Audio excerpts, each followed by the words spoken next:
Howdy, fam. It is I, Brandon. I've returned again for yet another off-the-cuff video. And today, I'm going to talk about something that is very serious and potentially how we can make it not so serious. And that is perfectionism. I'm not a fan. All right. The primary thing that I want to talk about in regards to perfectionism is that perfectionism will mercilessly slaughter every single goal you ever have in your life if we are not vigilant. Right? So, real quick, I just wanted to thank you for watching. And if you have not been to my channel before, it would be very, very, very kind of you. I would be very grateful and appreciative if you would go ahead and like this video and then subscribe to my channel and hit the notification bell. You don't have to if you don't want to, but I'd appreciate it. Now,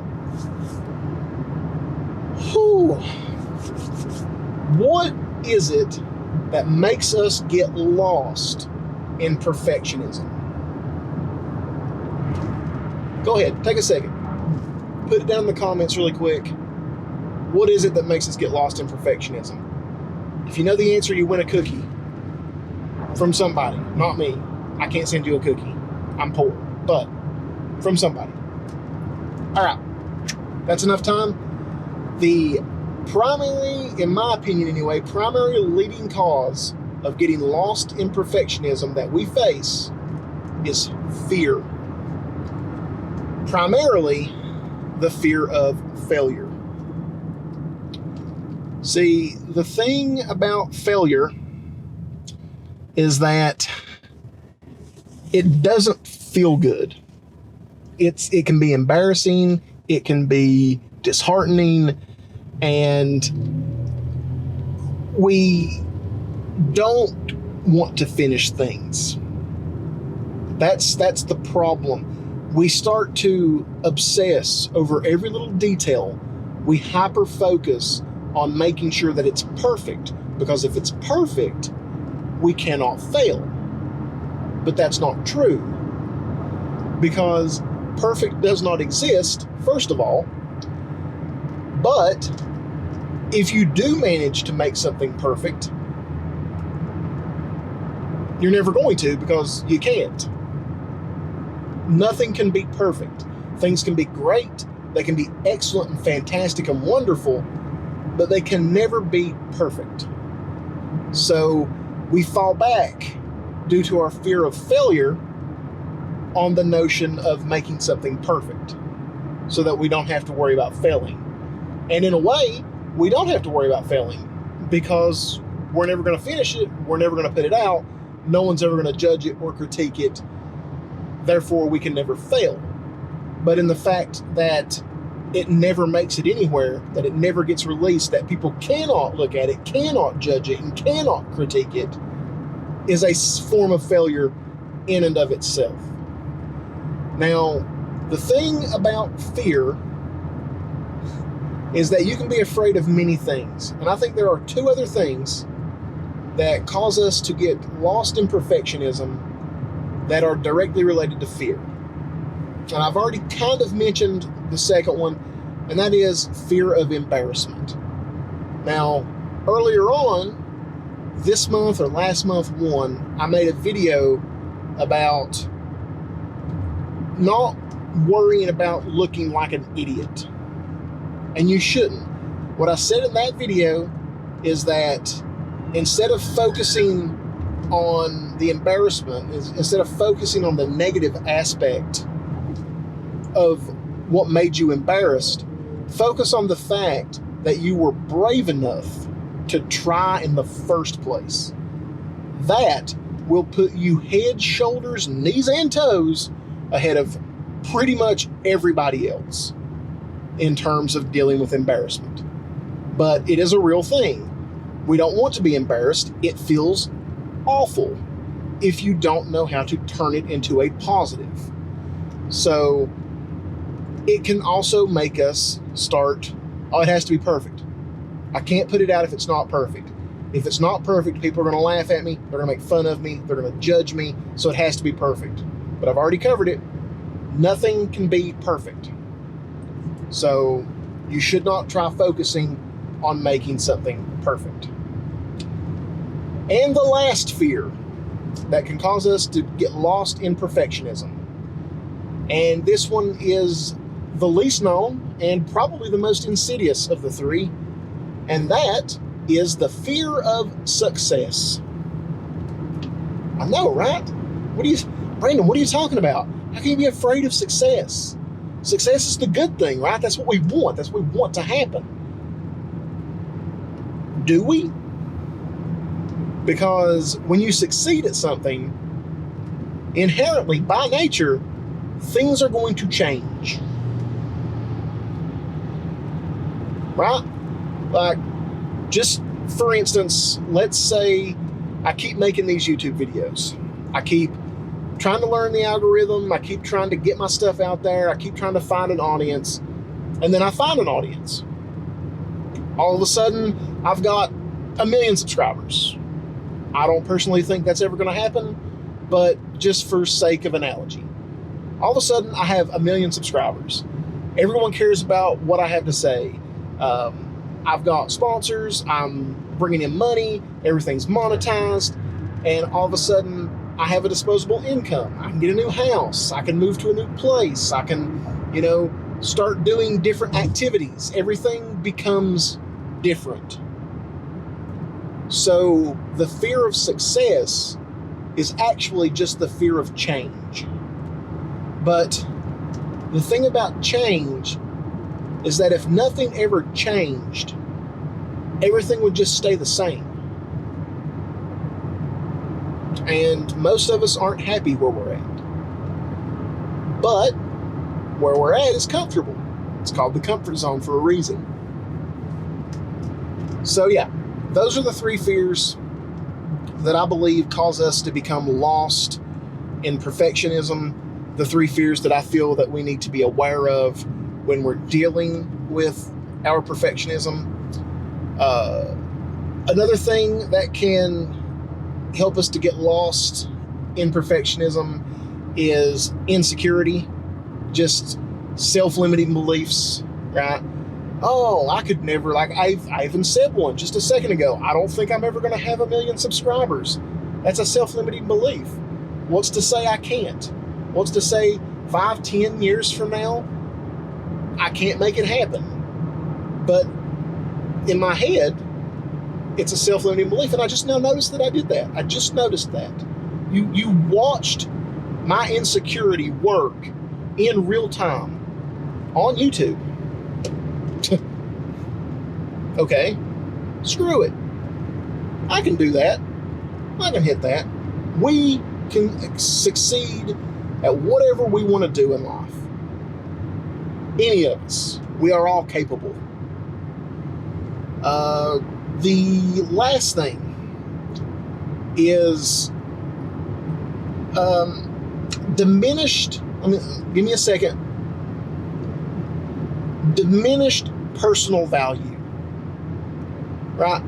So we all have a preconceived notion of how valuable we are to the people that we know, to the society that we live in, to the job that we work. So I guess it goes back to fear. Just the fear of that value being decreased because of a failure or an embarrassment or humiliation can make us dwell on making everything perfect. All right. That's the whys, at least in my opinion. So, how do we deal with this?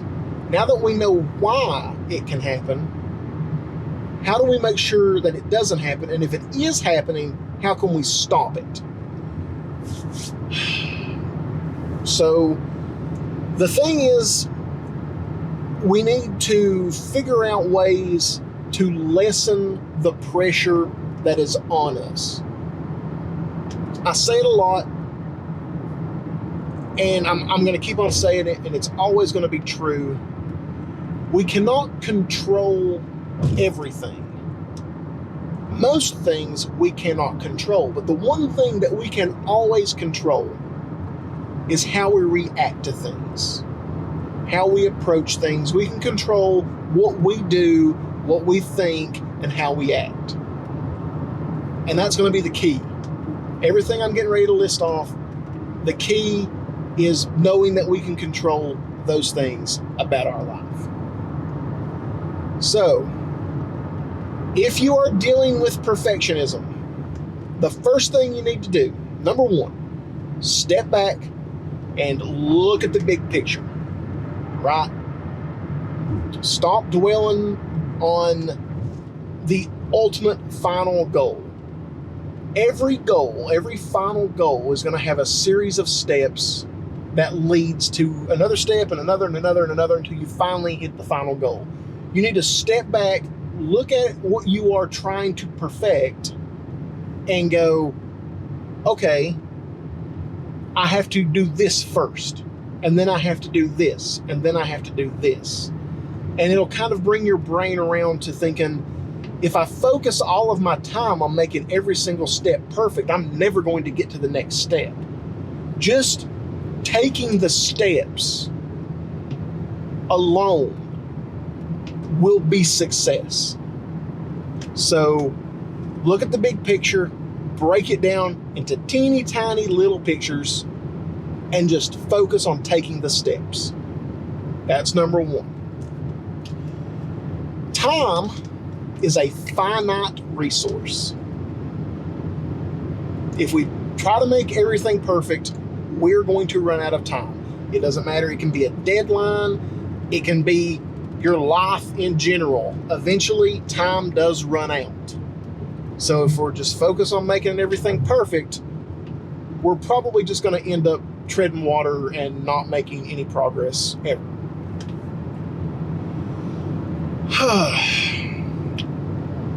Focus. Back to that word. Number 3, or is this number 2? Number 2 or 3, I'm not sure which one this is. Focus your perfectionism. If you are going to be a perfectionist, focus that perfectionism, right? Like, everything doesn't have to be perfect, right? We all need to agree on that first. Everything doesn't have to be perfect. Once we agree on that, we can focus our perfectionistic tendencies at those steps that I mentioned when talking about the bigger picture. Focus your perfectionism on those steps. And when you do, each step will become their own bigger picture. You just break it down smaller and smaller and smaller until you're not thinking about, I'm going to be a rock star. You're thinking about, what note is the 3rd fret, 5th string on the guitar? Right? Like, you got to start at the bottom and work your way up.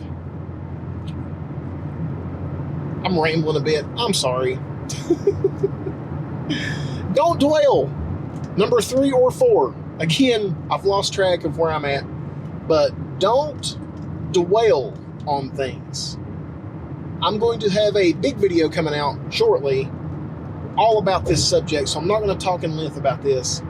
But worrying and dwelling, that is a product of trying to control things that we cannot control. So let go of the things that we cannot control. All right, moving on. Identify your triggers. There's a reason that you're trying to be perfect. Take a step back, take some breaths, settle down, and think. Why? What has made you want to be perfect in this moment? What is it? Once you know what that trigger is, do not forget it. Write it down, make a mental note, do whatever you've got to do, tie a ribbon around your finger, I don't care. But remember that trigger. Because then, when it happens again in the future, you can cut it off before it runs away with you. It all mostly just boils down to being mindful of yourself. All right? This is going to be a long video. I apologize. If you have made it this far, I love you. All right.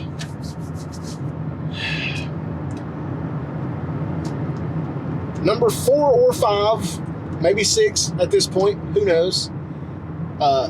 Do not trust your first instinct. This is going to be a hard one for a lot of people. It's a hard one for me because I have always followed my gut in everything. Always. That's been my primary guiding compass, and it still is for a lot of things. But the thing about trusting your first instinct is that you don't give things enough of a chance to understand them, right? Your instinct might be right, but it's wrong to just blindly follow it. So I'm not saying don't follow your gut. What I'm saying is, again, be mindful.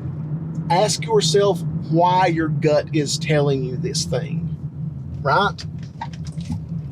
And just analyze it. Don't get lost in the analysis, but you want to know, you want to learn. We want to constantly be growing. So when your gut fires up a thing and says, oh, don't talk to that person, you're like, okay, but don't immediately just go, all right, and walk away. You don't have to talk to them, but ask yourself why. Inspect the person. Look at them. Listen to the way they talk. Look at the way they carry themselves. Right? Don't trust your first instinct.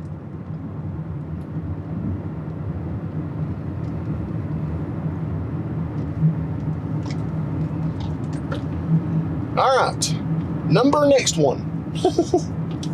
Seek a diversion. If you're working on a project, right, and it's not good enough, and you can't figure out why it's not good enough, and you're just like dwelling over every single little detail, go watch a TV show, go take a run, go play a video game, read a book, do something, put the project down, go distract yourself away from the project. You want to get it off of your mind, and it can be difficult. You might have to spend a little bit of time to get it out of there. But once it's out of there, come back to it with fresh eyes, and you will probably have broken the perfectionism spell.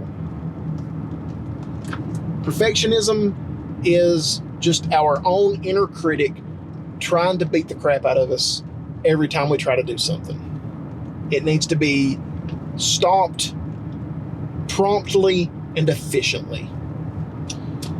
All right. Be positive. Right? Perfectionism, it's born out of fear. Fear is a negative emotion. So if you're doing things to be more positive, if you're paying attention to your negativity spirals and all of those things, you're going to be less likely to get lost in perfectionism because you're going to be less afraid of failure. You're going to be more confident. You're just going to feel better. When you feel good, things aren't necessarily easy, but they feel easier, if that makes sense.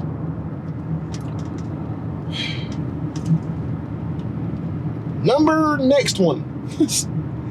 Get perspective, right? Talk to somebody.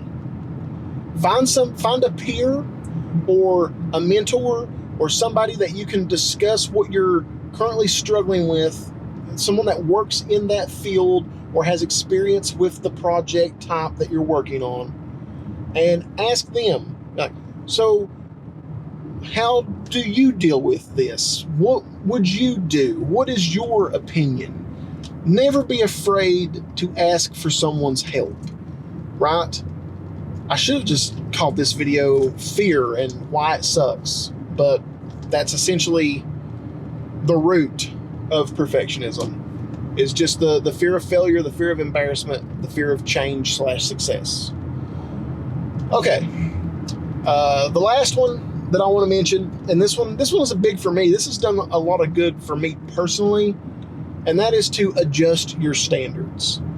One of my new favorite sayings is shoot for the moon and be excited when you land in the atmosphere, right? Because you're still going to be leaps and bounds ahead of so many others. It might not have been where you were trying to get to, but it's going to be so much further than you currently are. And, you know, I said others, but the only person that you should ever be in a competition with is yourself. You always want to be better than you were a minute ago, an hour ago, a day ago, right? Work on yourself. Don't worry about others. All right. So, this went long. I am sorry. I might try to cut a lot of this out just to bring it down to a reasonable length, or else it's going to take forever for this file to render. If you have made it this far, you are phenomenal, and you've probably already subscribed. You probably love me to death. You're probably my mother or something, if we're being completely honest. You're my mother or my best friend, because I don't think anybody who doesn't know me is going to sit here this long and watch me ramble along while I drive down the road. But if for some phenomenal reason you are new to the channel and you've made it this far, why have you not clicked the like button? Why have you not subscribed to my channel? Because if you've made it this far, the rest of the videos are easy, right? So do those things. Like the video, subscribe to my channel, hit the notification bell. I have an Instagram now. It's just getting started out, so there's not a lot there. But it is Brandon.Colonel29, at Brandon.Colonel29. That's COLONEL Colonel. Thank you. I love you. You're beautiful people. And as always, go forth and be good humans.